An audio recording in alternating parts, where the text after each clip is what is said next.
Well, first of all, we're really excited about the offseason program that we've had, the attitude that this team has sort of presented, the work that we were able to get done, the conditioning level that we were able to achieve with a lot of the guys. I think the commitment has been good. So we had a really good offseason program. And I think the most important thing about the first practice is, I don't care what grade you're in, how long you've been here, whether you're an early enrollee, whether you're a senior. Everybody has got to focus on what they need to do to improve. So this is a good starting point for us. We're not disappointed where we are, but we're certainly not satisfied with where we are, where we want to go, and how we're going to get there. But everybody has to have the ability to self-assess because I think that's the best way to improve. And there's not one player out there that's playing for us right now that doesn't have something that they can improve on. Obviously, it's a new team. You're looking for new leadership. There's guys that have opportunities at several positions, and there's competition at those positions. And it'll be interesting to see how, some of that stuff, shakes out for us. But, we got a couple guys that are going to be out for the spring. Corey Brooks is out for the spring. Darian Dalcourt will be out for the spring. Keanu Coate.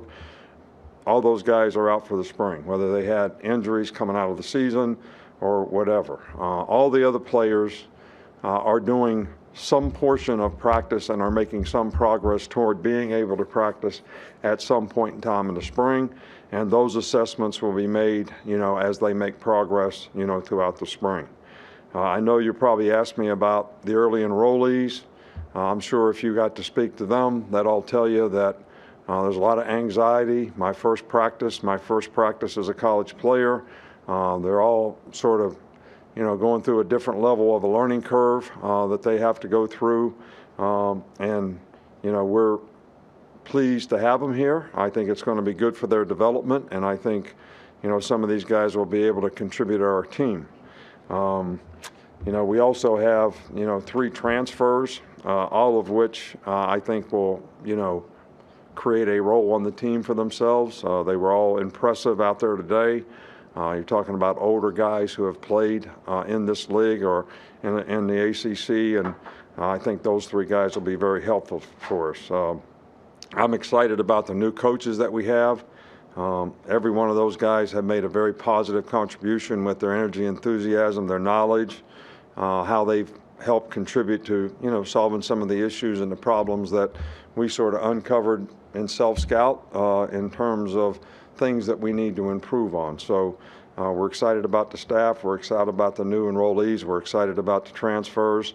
Nobody likes it that you have guys that, can't go out there and practice. But we also have to think about how we're going to get these guys ready to play next season. So all in all, I'm very encouraged by, sort of the effort, energy, attitude that, the players have had, and it's a fun group to coach.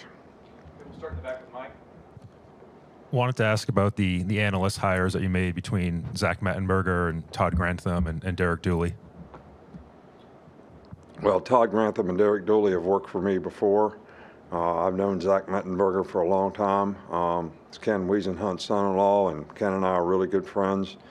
And Derek has worked for me in the past. He's been an offensive coordinator in this league. He's coached in the league. Todd's been a defensive coordinator, in college in this league for a long time. So those guys can, add significant knowledge and experience to help solve some of the issues and problems that we have. And I think, Zach is a very, very good young guy who's very bright and has a bright future. And I'm sure he's going to learn, and he's got great work ethic, and he's been very committed to doing a good job since he's been here.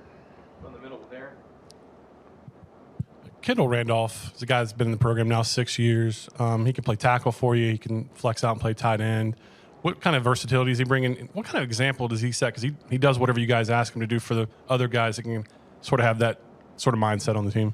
Well, I really love it when, guys like Kendall Randolph, show great resiliency, perseverance to continue to want to try to develop as players, make a commitment to the team to do whatever you need to do to help the team be successful. And, this is one of the guys that I'm most proud of in terms of where he came from when he was a young player to where he is now, to graduate, to become a leader, to set a really good example, to have, sort of great goals and aspirations for what he wants to accomplish in the future, and what his focus is and his commitment is to it. I think this is a great example of what college football should be, and he's created a lot of value for himself here by what he's developed into, and we're really, really proud of him, and I'm really happy to have him back. I think, the first thing we got to do is let him compete for a starting job in the offensive line, which is going to be our first priority for him in the spring. Stay out, go around the left, Chris. I want to ask about tight ends coach Joe Cox, and we haven't seen the tight ends coach just focus on that position. So I'm wondering, is the position got more important, or is that just kind of the way it worked out with his coaching staff? Well, philosophically, I think we've had different blends of staff here, and we had 6 coaches on offense, and Mike Loxley walked around. So to have the special teams coach be the tight end coach still gave you 5.5 coaches on offense. As the staff transpired, we ended up with an extra coach on defense. So like last year, we were a little bit imbalanced, and that's the reason for making the changes that we made to bring a guy in. If we're going to have a special teams coach on defense, let's at least have 5 guys that are focused on every position on offense, and not have what I call 4.5. One guy that's in special teams trying to coach the tight ends too. So I think that can be overwhelming sometimes, depending on how many other guys you have on the offensive staff. So I think it creates more balance for us. I do think it's a position now that requires a little more attention, because a tight end used to be a guy that lined up in the C area beside the tackle and put his hand in the dirt, and that's where he played from. Now the guy plays off the ball, he's playing like a fullback. He plays on the ball, he's playing like an old-fashioned tight end. He flexes out, he's playing like a wide receiver. So I think that for those guys to get a little bit more focused attention is probably really important. And I think Joe Cox is one of the bright young guys that I've been very impressed with his knowledge, and I think he's going to help us. 2 more, Charlie, and then Tony. You mentioned Kendall competing on the offensive line. Just what have you seen from the young tackles and their progress from last season, and how do you kind of hope to see that carry over into the spring? Well, we've had 1 practice, so I don't know how I can assess anybody's progress from last year to this year. I know they've worked hard in the offseason. I think they're in better condition. I think they've improved their bodies. Damian George had a really good offseason. So I think, we're encouraged by the progress that he makes, whether he plays guard or tackle. We're going to, see if Javion Cohen should be a guard or a tackle. We'll see if J.C. Latham should be a guard or a tackle, Kendall Randolph to be a tackle. Tommy Brockemeyer has, got a chance to compete at the position.